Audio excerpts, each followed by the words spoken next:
मेरा नाम शाहिद इकबाल खान है, मैं पाकिस्तान से हूँ और स्पेशली रेफ्रिजरेशन का मैं काम करता हूँ। ये हमारा सिस्टम है, इसमें हम लोग रखते हैं सैलड, कोल्ड स्टोर चिलर है बेसिकली ना। इसका टेम्परेचर है 0 to 5, चिलर का कोई भी चिलर है उसका टेम्परेचर 0 to 5 रखते हैं।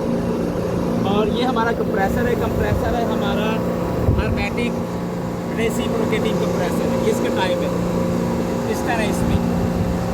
और ये हमारा जो है इसको लिक्विड रिसीवर कहते हैं। जिस वक्त हमने इसका कोई मेंटेनेंस का काम करना है फिर हम सिस्टम को पंप डाउन करते हैं। पंप डाउन का मतलब ये होता है कि तुम्हारे सिस्टम की सारी रेफ्रिजरेंट हमने इसमें स्टोर कर लेनी है। इसको कहते हैं लिक्विड रिसीवर। यहाँ से लिक्विड आउट होता है, इसमें आता है फिल्टर में, फिल्टर से साइड ग्लास से होता हुआ ये नीचे एक्सपेंशन वेल्व की तरफ निकल जाता है। और ये हमारा है ऑयल सेपरेटर। क्योंकि जो बड़े सिस्टम होते हैं ना उसमें जब रेफ्रिजरेंट फ्लो करते हैं ना कंप्रेसर से तो उसके साथ ऑयल भी निकल जाता है रेफ्रिजरेंट के साथ। फिर ऑयल को हम लोगों ने कंट्रोल करना है, वापस लेके आना है। अगर ऑयल वापस नहीं आएगा हमारा कंप्रेसर डैमेज हो जाएगा।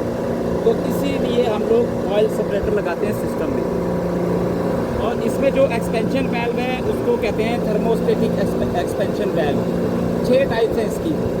तो बेसिकली जो कोल्ड रूम होते हैं ना इसमें एक्सपेंशन वेल्व जो है वो थर्मोस्टेटिक ही लगा होता है, ऑटोमेटिक कोल्ड रूम में नहीं होता, वो बाकी सिस्टम में होता है। तो वो काफ़ी लंबी चौड़ी बात हो जाएगी, इतनी दूर हम लोग नहीं जाते हैं।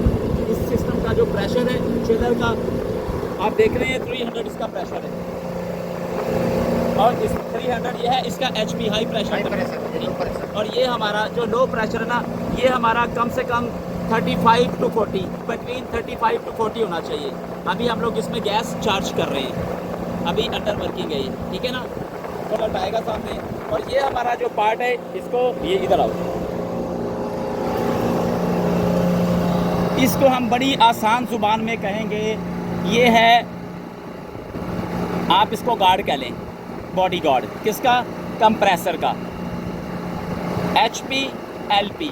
HP से मुराद ये है हाई प्रेशर। अगर किसी वजह से इसका फ़ैन ख़राब हो जाता है और कंप्रेसर मतवातर चलता है तो उसका H प्रेशर जो है ना हाई प्रेशर वो बढ़ जाएगा। तो उस चीज़ को कंट्रोल करने के लिए फिर हम लोग इसमें HP लगाते हैं। अगर पंखा नहीं चलेगा, हेड प्रेशर बढ़ेगा, ये कंप्रेसर को बंद कर देगा। इस तरह कंप्रेसर हमारा सेव हो जाएगा। सेकंड हमारा है LP।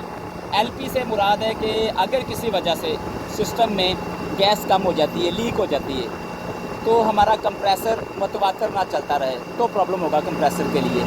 इसलिए ये सेफ्टी डिवाइसेस इसको कहते हैं। इसको ड्यूल प्रेशर स्विचेस भी कहते हैं, ड्यूल प्रेशर स्विच। ठीक हो गया। तो हमारा जो लिक्विड लाइन है ना वो यहाँ से स्टार्ट होगा, ये हमारा डिस्चार्ज है इन। और लिक्विड लाइन जिसको कहते हैं ना, लिक्विड लाइन सिस्टम के अंदर वो कंडेंसर की आउट जहाँ से स्टार्ट होती है, ये लाइन यहाँ से स्टार्ट हो रही है हमारी लिक्विड लाइन। क्योंकि कंडेंसर का काम है वेपर फॉर्म को लिक्विड फॉर्म में चेंज करना। जिस वक्त रेफ्रिजरेंट कंडेंसर में इन होता है तो उस वक्त वो वेपर्स होते हैं, बुखारात। इस कंडेंसर की जॉब ये है, इसका काम ये है कि इसने क्या करना है, कंडेंस करना है रेफ्रिजरेंट को लिक्विड फॉर्म में, पानी की शक्ल में चेंज करना है। जब मुकम्मल लिक्विड आ जाएगा, यहाँ से हमारी लिक्विड लाइन स्टार्ट हो रही है। देखें ना, ये लिक्विड लाइन आई, ये सीधी चली गई ऑयल सेपरेटर उसमें लिक्विड रिसीवर में, यहाँ से फिल्टर में, फिल्टर से सोलिनॉइड वाल्व है ये इस तरह यहाँ से पास हुई। ये हमारा साइड ग्लास है, यहाँ से भी हम आइडिया लगा लेते हैं कि सिस्टम में रेफ्रिजरेंट कितनी है। ठीक हो गया। इसमें वेपर्स नहीं आने चाहिए।